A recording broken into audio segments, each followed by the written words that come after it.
ভাইফোঁটা উপলক্ষে আজ আমি চলে এসেছি বোনের বাড়িতে।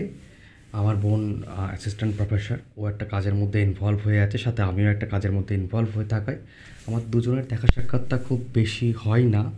তার ফলেও আমাদের ভালোবাসাটা কিন্তু কখনোই একে অপরের প্রতি টান কখনোই কমেনি।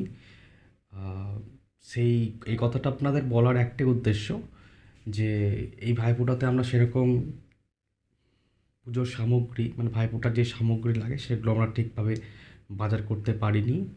সাথে কালী পুজো, দুর্গা পুজো পরপর গেল। তো দেখা যাক আমার বোন আমার জন্য কতটা উপকরণ করেছে জোগাড়।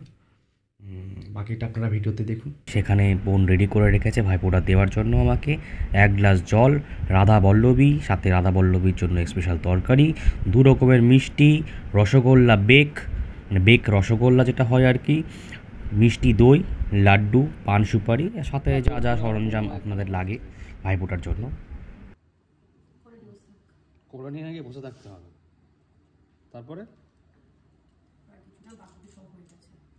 আচ্ছা আচ্ছা, ও ভাইয়ের কপালে দিলাম ফোঁটা, জম দুয়ারে পড়লো কাটা। পড়লো কাটা মানে আমাকে ফোঁটা দিলে কাটা পড়বেই? জমনি দেয় জমকে ফোঁটা, আমি দিয়ে আমার ভাইকে ফোঁটা। আচ্ছা, বোন ফোঁটাটা ভালো করে ভালো করে ভালো করে প্রণামটা হয়নি, এটা বছরে একবার পাই আমি। Thank you. কলাটা ধরে থাকতে হবে? হ্যাঁ আচ্ছা, কোলে রাখলাম, হ্যাঁ, কোলে আশীর্বাদটা দিতে হবে তো আবার।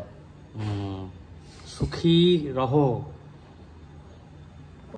আর একটা কথা যেটা আপনাদেরকে বলা হয়নি, ভাইফোঁটা নেওয়ার আগে আমি কিন্তু বোন ফোঁটা অবশ্যই দিই। তো আগে বোন ফোঁটা, তারপরেই কিন্তু ভাই ফোঁটা।